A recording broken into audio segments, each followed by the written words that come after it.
हिंदी का विद्यार्थी रहा हूँ, मैं अनुरोध कर रहा हूँ कि आप ये लेखक का जुनून दिमाग से निकाल दें।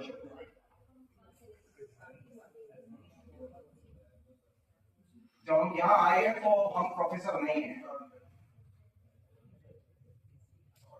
ये जो चेतना बनी हुई है हमारे दिमाग में कि हम लेखक हैं, हम प्रोफेसर हैं, ये यहाँ के पता चला कि आप अफसर रहे।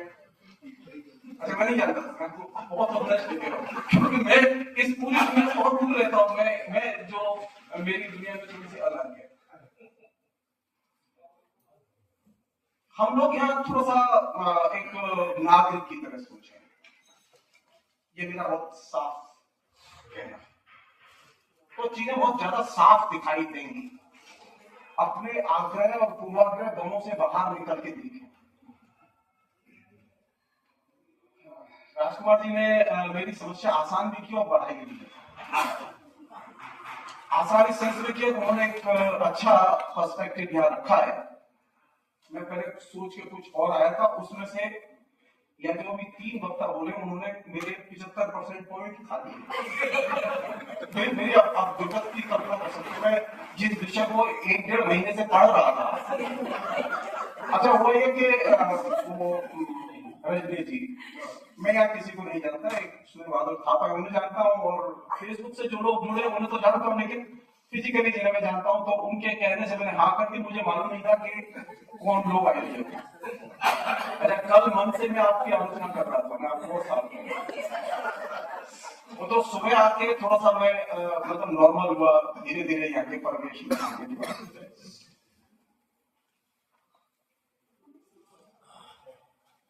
जब इन्होंने कहा तो मैंने हाँ कर दिया और मैंने छोड़ दिया था उसे। फिर जब वो ये पता चला कि इनका मैसेज आया कि तो मुझे ना टिकट कटानी है, तो फिर मैंने सर्च किया कि वो टॉपिक क्या था। तो देखा तो मैं साहित्य समझ रहा था, लेकिन वो इसमें एक ध्यान देंगे आप, हिंदी साहित्य और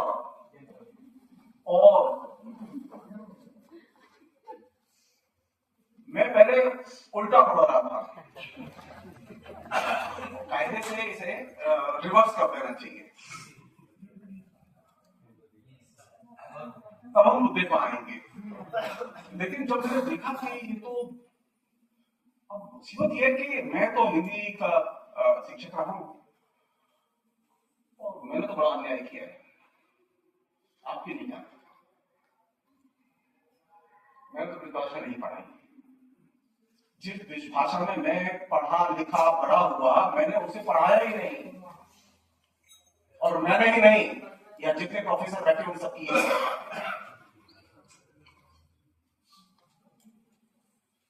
सुनने में बहुत अच्छा लगता है, लेकिन तथ्य क्या है? कहां से देखेंगे हम? लैंग्वेज का डाटा है, ऑफिशियल डाटा है, बहुत शानदार डाटा, वो मेरी पोल खोलने के लिए पर्याप्त है। मैं उस डाटा के डिटेल्स में नहीं जा रहा हूं, सिर्फ इतना कह रहा हूं, खड़ी बोली बोलने वाले लोग 60,000 से ज्यादा नहीं है जिनकी मातृभाषा खड़ी बोली हो। कमाल है। जिस भाषा को मातृभाषा के तौर पर 60,000 लोग से अधिक दर्ज नहीं करते, उसे मैं राष्ट्रभाषा बनाना चाहता हूं और उसे मैं विश्वविद्यालय पढ़ाना चाहता हूं, और मैंने विभाग खोल दिए हैं। मैंने जैसा आपसे कहा, वो विषय में घुसा तो मालूम पड़ा कि बहुत ही मुसीबत है वहां। लोग नाराज हो जाएंगे कि तो हिंदी के खिलाफ बोले, हिंदी की रोटी खाते, हिंदी के खिलाफ बोले, लेकिन तथ्य यह है कि खड़ी बोली की मातृभाषा के तौर पर कहने वाले लोगों की संख्या 42 और 45,000 के बीच में है। 60,000 तो ज्यादा बताया।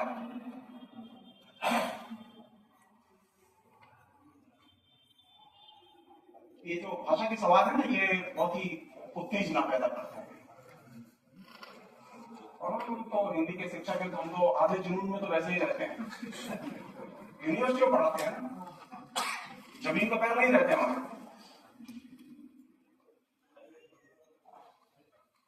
तो जिस भाषा अवधि की बोलने वाली संख्या, मतलब हिंदी से 10 गुना ज्यादा है वो भाषा की समीक्षा में। भोजपुरी के बोलने वालों की संख्या सबसे ज्यादा है। मैं दिक्कत यहां जिसकी तरफ मैं आपका ध्यान खींचना चाहता हूं, वो ये कि हम जो लोग पढ़ाते रहे हैं, मैं पहले अपनी आलोचना शुरू कर रहा हूं। जनपदी जो भाषा है, एक बुनियादी तौर पर बात कह दूंगा, एक साहित्य है और एक जनपदीय साहित्य, और एक भाषा है और एक जनपदीय भाषा है, एक लेखक है और एक जनपदीय लेखक है। ये अलग अलग कैटेगरी है, इसमें गड़बड़ नहीं होनी चाहिए। मैं बहुत चालाक हूं, खड़ी बोली हिंदी का प्रोफेसर हूं, बहुत चालाक हूं, बहुत दूर भी हूं।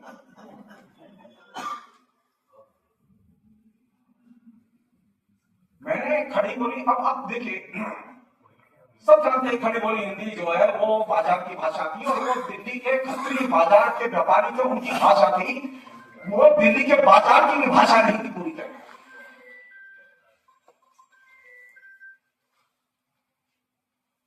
कौन सी ऐसी चीज घटी जो इस डिस्कशन में मैं शामिल करना चाहता हूं, वो ये कि एक बड़ी घटना हमारे बीच में घटी, वो ये कि प्रेस आया, छापे की मशीन आई, और छापे की मशीन जब आई तो उसने एक नई समस्या पैदा की। उसने पूरा का पूरा पहले की भाषाओं का, प्रेस के पहले से चली आ रही भाषाओं का पूरा पैराडाइम शिफ्ट कर दिया। अब तो छापे में जो छपेगा वही बचेगा, छापे में जो छपेगा वही आइडेंटिटी बनाएगा। अब जाहिर है कि 19वीं शताब्दी तक, 20वीं शताब्दी के बिगिनिंग तक मध्यकाल की तमाम पांडुलिपियां वो छप के निकल गई, कोई दिक्कत नहीं थी। हमें लग रहा था अवधि चल रही है, हमें लग रहा था भोजपुरी चल रही है, लेकिन दिक्कत ये थी कि अवधि और भोजपुरी के पब्लिकेशन जो आधुनिक काल में आने चाहिए थे, वे लगातार गायब होते चले गए। क्यों गायब होते चले गए मैं नहीं जानता, लेकिन वो गायब होते चले गए। और आप तय मान लीजिए, जो भाषा प्रिंट से गायब हो जाएगी, अभी मैं इधर नहीं आ रहा हूं, जिसकी चर्चा भी दोनों लोग करते हैं, लास्ट में जो वक्ता थे वो उन्होंने भी सोशल मीडिया वाली बात की, अगर टाइम रहेगा तो मैं आऊंगा, और आप जब इशारा कहेंगे मैं रोक दूंगा। प्रिंट मीडिया में जो भाषा आई और छपी वो कौन सी भाषा थी? भागल हरिश्चंद्र के लिखने के पहले उचित वक्ता से हिंदी नई चाल में आ चुकी थी।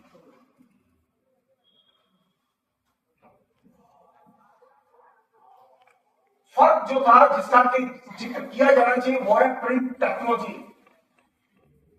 हम लोग भाषा पर बात करते समय कभी भी, क्योंकि भाषा भी एक जमाने में अपने प्राचीन काल में शुरू हुई थी, तो वो कम्युनिकेशन की टेक्नोलॉजी के तौर पर शुरू हुई थी।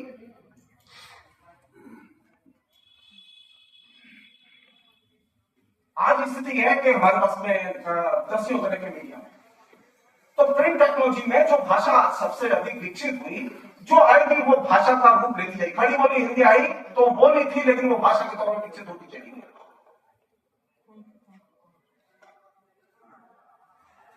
जैसे जो दुर्दशा ब्रजभाषा की हुई, जैसा कि अभी कह रहे थे कि ब्रजभाषा वो सब बहुत दूर दूर तक बोलते थे लोग।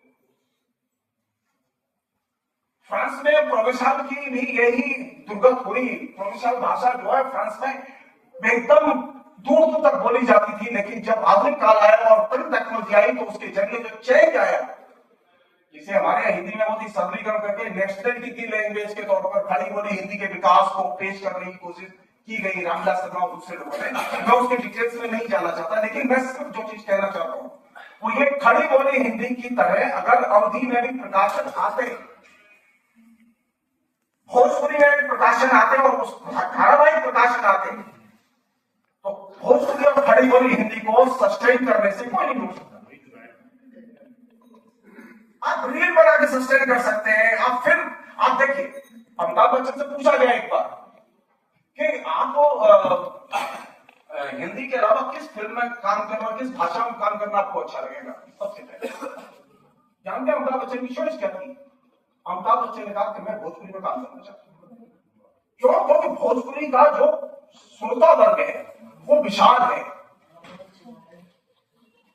अगर सिनेमा में, हिंदी सिनेमा में किसी को जनप्रिय होना है तो भोजपुरी में सिनेमा में आना उसका जरूरी है, बिना उसके वो जरा कोई बन नहीं सकता।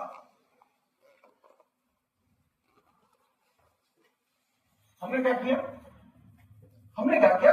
जो हम जनपदी भाषा के पक्ष में हैं, उन्होंने प्रिंट टेक्नोलॉजी का इस्तेमाल धीरे धीरे कम कर दिया और इसने एक स्पेस खाली छोड़ दिया, जिस स्पेस को भरना अब किसी के लिए सहज संभव नहीं है, क्योंकि आप पिछले 200 साल से लिख नहीं रहे।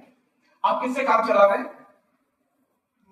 आप कहते हैं ना फिक्स डिपॉजिट जो आपकी थी, और वो एफडी से ब्याज कब तक खाएंगे और एफडी कब तक चलेगी? वो रिन्यू नहीं हो रही है, वो एफडी चुक चुकी है आपकी। कबीर आपकी बहुत बड़ी ताकत थी, लेकिन कबीर की ताकत जो लैंग्वेज की ताकत थी उसको तो आपने छोड़ दिया।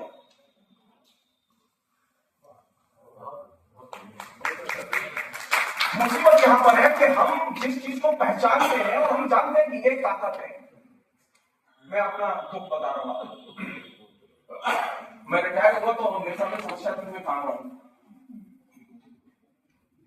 मेरा घर मथुरा है और मैं ब्रिज में बड़ा हुआ हूं, मैं खेला हूं, मैंने वहां पॉलिटिक्स की है, कल्चर सीखी है, मार्क्सवाद सीखा, सब मैंने ब्रिज में ही सीखा। तो मेरी फर्स्ट चॉइस थी कि मैं अगर समय जितना मिलेगा मैक्सिमम समय मथुरा रहूंगा। अच्छा, सब लोगों ने, मेरे दोस्तों ने कहा कि क्या बकवास है, कलकत्ता में रहेगा तुम और दिल्ली छोड़ के तुम अपनी दिल्ली रहेगी तुम मथुरा। तो मैंने यार मुसीबत यह है कि मैं जब कलकत्ता गया और किया मैं जेएनयू आया पढ़ने, तो जानते मेरे साथ दुर्घटना क्या घटी? ब्रिज भाषा मुझसे छूट गई और मैं बहुत छटपटाता था कि मुझे ब्रिज भाषा बोलने का मौका नहीं मिलता था। तो मैं हर सप्ताह फ्राइडे को भाग के मथुरा जाता था और 3 दिन मथुरा रहता था, जिससे कि मैं उस भाषा में रह सकूं। मैं लौटा और मैं अब मुझे जितना टाइम मिलता है, कभी मैं 6 महीना, कभी साल भर, कभी 3 महीना, मैं अकेले मैं रहता हूं। मुझे 3 दिन लगते हैं रिकवर करने में। मैं चाहता हूं ब्रिज भाषा में बोलना, लेकिन मैं तत्काल जैसे आपके बीच में आ गया तो अपनी भाषा मेरे अंदर से आ नहीं रही है। मथुरा जाता हूं तो आती नहीं है, तो वो जानते भी क्या करता हूं, मैं औरतों से बात करता हूं, क्यों? औरतें ब्रिज भाषा बोलती हैं, तो मेरी भाषा धीरे धीरे धीरे धीरे 3 दिन लगते हैं उसे जिंदा होने में, वो जिंदा हो जाती है और उसके बाद में मेरी गाड़ी चलने लगती है और मैं ब्रिज भाषा बोलना शुरू कर देता हूं। मेरे जैसे पढ़े लिखे आदमी की जब ये दिक्कत हो सकती है तो वो अपनी भाषा खो रहा है, तो आप सोचिए कि जो हमने शिक्षित मध्यवर्ग तैयार किया है प्रदेश में, और हिंदी का तो महान विशाल मध्यवर्ग जिस पर हम गर्व करते हैं, वो भाषाओं से नफरत करता है। आप तो भोजपुरी अवधि को लेकर परेशान है, जनपदी भाषाओं को लेकर परेशान है, वो हिंदी से नफरत करता है।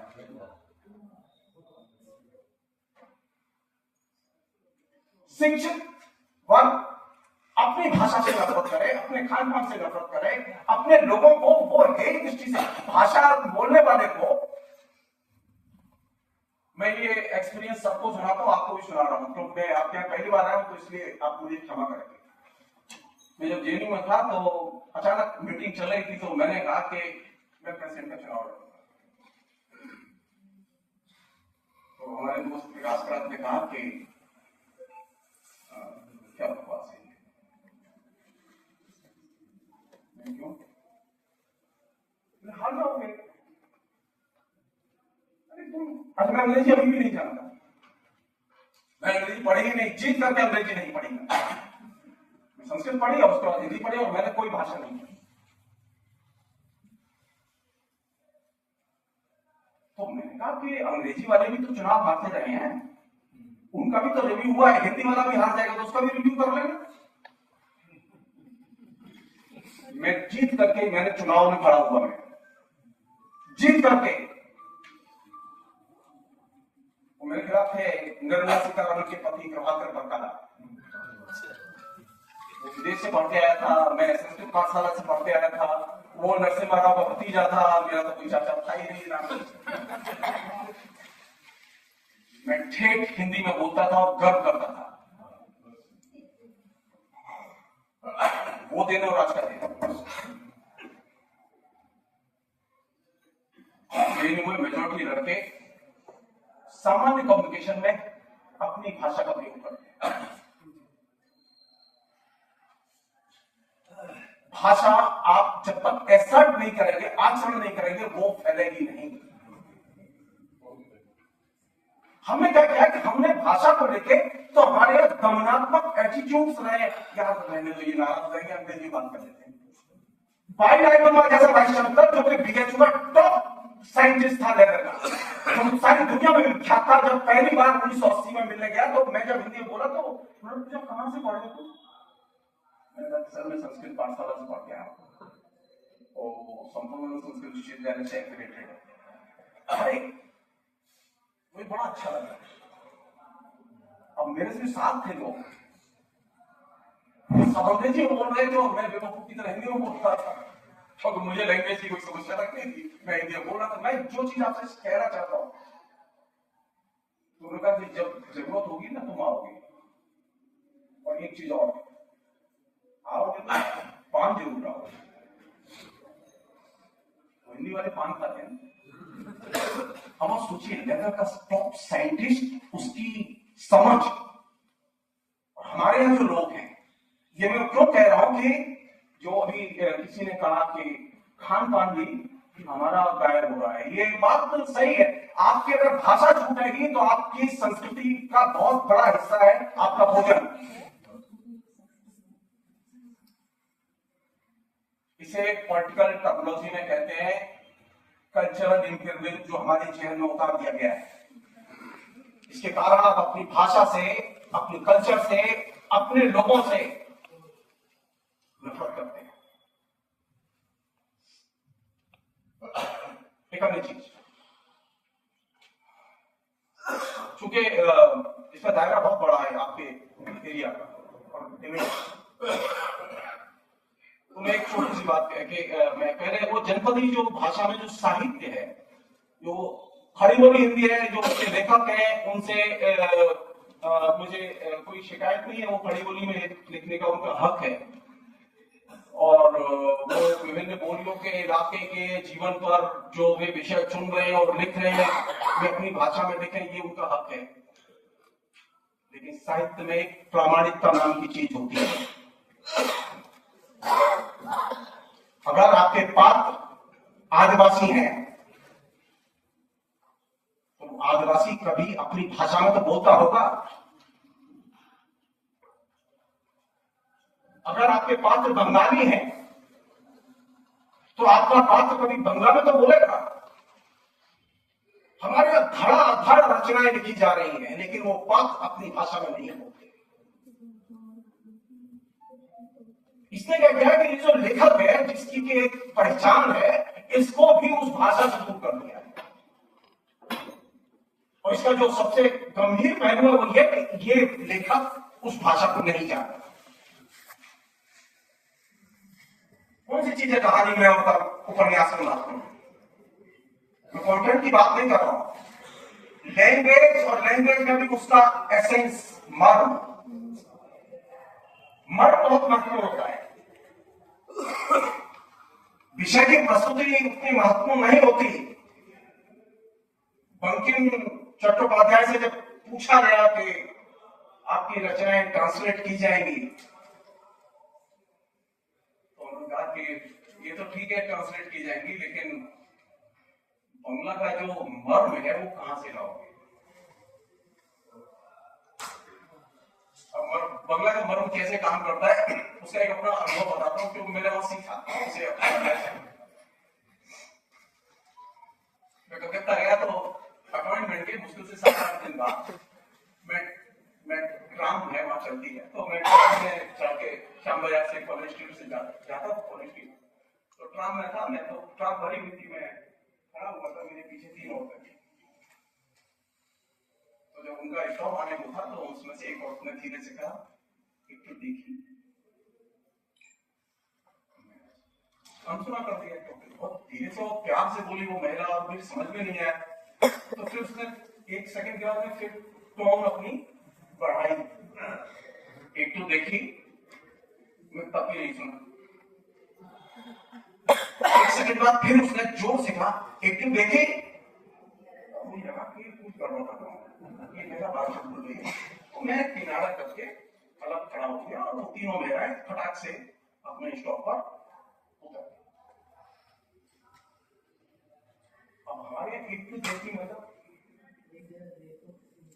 अब बंगला में एक देखी, पहला शब्द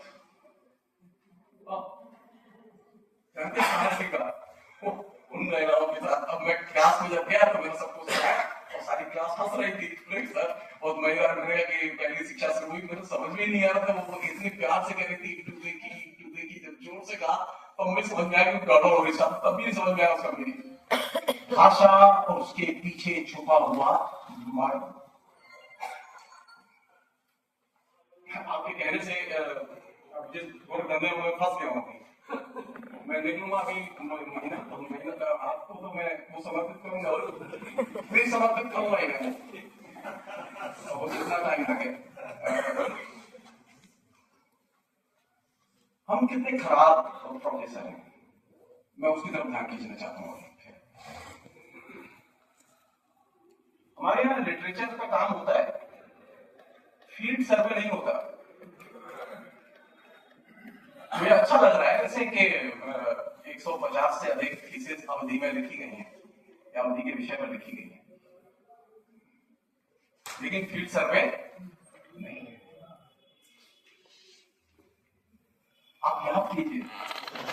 आप याद कीजिए कि हिंदी में क्या कोई ऐसा व्यक्ति है जो जिसने फील्ड सर्वे करके रिसर्च कराई हो? आपको शायद ही कोई प्रोफेसर मिले, लेकिन मैं बताऊंगा जो है, मैं उनको वही बताऊंगा।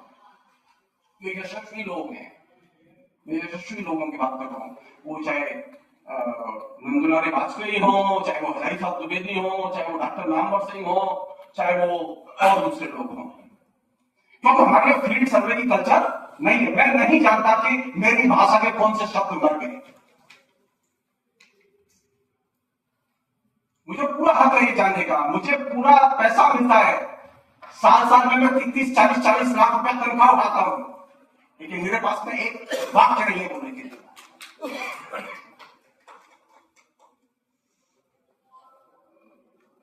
फील्ड सर्वे नहीं होता। हमारे सब लाइब्रेरी जाना बेटा, किताब बताने लाइब्रेरी जाए, कोई बेटा लाइब्रेरी जाके लाइब्रेरी जा रहे, बेटे को भेज ही नहीं रहे। अब आपके चक्कर में जब मैंने झांकना शुरू किया पूरे दायरे में, तो एक प्रोफेसर थे डॉक्टर सत्येंद्र, उन्होंने ब्रजभाषा को लेके और जनपदी भाषाओं के लिए बहुत महत्वपूर्ण काम किया। और भी लोग हैं, अब जिसका इन्होंने जिक्र किया था, राहुल संकट कैन और कृष्णदेव उपाध्याय के संपादन में भी एक महान मोटा ग्रंथ, मौका लगा तो उसको बोलूं, नहीं तो छोड़ दूंगा। लेकिन मैं सत्येंद्र वाली बात जरूर बता रहा हूं। पहला एकमात्र टीचर मिला मुझे जिसने कि लैंग्वेज का फील्ड सर्वे कैसे किया जाए और लैंग्वेज का साहित्य कैसे कलेक्ट किया जाए, इसकी पूरी की पूरी पद्धति उसने लिखी। मेरे आपको छोटा सा सुझाव है कि डॉक्टर सत्येंद्र की बहुत सारी किताबें ई पुस्तकालय में हैं, आप लोग पढ़ें। जो यहाँ टीचर है वो लोग भी पढ़ें और देखें कि लैंग्वेज सर्वे कैसे किया जाए। हड़बड़ जाओगे, झगड़ा नहीं करोगे, गुस्सा नहीं करोगे। एक जो व्यक्ति जाएगा घर, उसको ये कौन लोग हैं? ये ब्रिज साहित्य मंडल का जो समूह है उसकी तरफ से ये काम किया जा रहा है आजादी के जस्ट बाद कि लैंग्वेज का सर्वे कैसे किया जाए। लैंग्वेज में कौन सी चीज है? लैंग्वेज में कहानी भी तो है ना। लैंग्वेज में सिर्फ कविताएं और लोकगीत नहीं है, लैंग्वेज में सिर्फ संस्कार के गीत नहीं है। तो जिससे आप, अच्छा दिक्कत क्या है कि यहाँ जो लोकगीत है हमें मालूम नहीं है कि लोकगीत का लेखक कौन है। तो उनका जिससे सुनोगे उसका नाम लिखोगे। तो ये जो भाषा का सर्वे कैसे किया जाए, सर्वे में कैसे पूछा जाए, ये पद्धति शास्त्र तो हमारे यहां है ही नहीं। एक आखिरी चीज जो कि मुझे उन्होंने कहा है, वैसे वो एक वाक्य में बोलूंगा कि जनपदी भाषाओं के साहित्य की एक सामान्य खूबी है कि एक कॉन्सेप्ट का साहित्य नहीं है। जब हम अवधारणाओं में सोचते हैं और अवधारणाओं में लेते हैं, जो कि खड़ी बोली हिंदी और दूसरी आदत मेरी भी आदत है, तो हम संस्कृति का मासिक करते हैं, संघात करते हैं। और ये जो स्टैंडर्ड लैंग्वेज मानक, एक कौन सी भाषा है? मानक भाषा, एक है साहित्य। साहित्य की जो भाषा है वो फिल्म की भाषा नहीं है। फिल्म की अलग भाषा है, रेडियो की अलग भाषा है और सोशल मीडिया की अलग भाषा है। प्रिंट आया तो उसने भाषा को एक दूसरा रूप दिया, और जब इलेक्ट्रॉनिक मीडिया दाखिल हुआ, खासतौर पर सिनेमा दाखिल हुआ, तो उसने दूसरा रूप दिया। तो हमारे एक तरफ साहित्य की जो उपन्यास जैसे अभी प्रस्तुत किए गए हमारे आचार्य जी, ये साहित्य की भाषा है। इसको जनपदी भाषा के साथ में गटमट नहीं करना चाहिए। जनपदी भाषा और उसका साहित्य अलग है। मीडिया में हिंदी और हिंदी का संसार अलग है, और मीडिया में जो हिंदी है वो फेक हिंदी है, वो रियल हिंदी नहीं है। क्योंकि वहां हिंदी की स्क्रिप्ट तिल पाकीजा फिल्म लिखी ही नहीं जाती थी। सारी की सारी स्क्रिप्ट पहले उर्दू में लिखी जाती थी। जिस हिंदी पर हम गर्व करते हैं, वो हिंदी की सारी फिल्मों की स्क्रिप्ट उर्दू में लिखी जाती थी। कोई स्क्रिप्ट हिंदी में नहीं लिखी गई। मैं पिछले 40 साल से मीडिया का अध्ययन कर रहा हूं, और अब पाकीजा के बाद ज्यादातर जो स्क्रिप्ट है वो रोमन में लिखी जा रही है। न एक्टर हिंदी जानता है, न स्क्रिप्ट राइटर हिंदी जानता है, न कंपोजर हिंदी जानता है, न उसका डिस्ट्रीब्यूटर हिंदी जानता है। हिंदी कहीं नहीं है, लेकिन हम गर्व से कहते हैं कि हिंदी फैल रही है। फेक में आनंद। और सोशल मीडिया का जो इफेक्ट है वो निश्चित तौर पर सोशल मीडिया बहुत पावरफुल मीडियम है, मैं उसे कम करके नहीं देख रहा हूं। लेकिन जो सबसे अच्छी चीज है जनपदी भाषा के साहित्य की, मूल्यवान चीज है, वो है वहां जो मनुष्य है वो कैसा मनुष्य है? एक ऐसा मनुष्य जिसके आशावाद है और मनुष्य अच्छा है। ये जो स्पिरिट है मनुष्य को कैसा होना चाहिए? अच्छा होना चाहिए। ये बुनियादी स्पिरिट है इस जनपदी भाषा के साहित्य की। ये कॉन्सेप्ट मिस नहीं करना चाहिए। अब मुश्किल क्या हो गई, जो सोशल मीडिया में जो जनपदी भाषा का जो सो कॉल्ड रील कल्चर आ रही है, वो इस मनुष्य अच्छा है और मनुष्य के आशावाद को रूपायित नहीं करती। ये और एक अन्य चीज जो कि वो ये कि जनपदी भाषा की धारणा या साहित्य की धारणा से एकदम भिन्न है। साहित्य की धारणा के साथ में उसका कोई मेल नहीं है। अंत में बुनियादी चीज पूंजीवाद में कर रहे हैं, तो पूंजीवाद का पहला और आखिरी दुख क्या है? और हम अगर यहां से देखें, जैसा कि लोग कहते हैं कि मर्केंटाइल कैपिटलिज्म के दौर से देखा जाना चाहिए, व्यापारिक पूंजीवाद के विकास के दौर से पूंजीवाद को जोड़कर देखा जाना चाहिए, तो आप 14वीं 15वीं शताब्दी से देखें अब तक देखें, आप ये देखेंगे कि जनपदीय भाषाओं को लगातार डिक्लाइन हुआ है। कैपिटलिज्म का विकास भाषाओं की एक तरह से समाप्ति करता है। अब आप सोच लीजिए, आपको पूंजीवाद अच्छा लगता है, पूंजीवादी मूल्य अच्छे लगते हैं, आप जनपदी भाषाओं को या अपनी भाषा को बचा नहीं सकते, आप हिंदी को भी नहीं बचा सकते। आप जानते क्या स्थिति है? आज स्थिति है उत्तर प्रदेश में इंटरमीडिएट में फेल होने वाले जो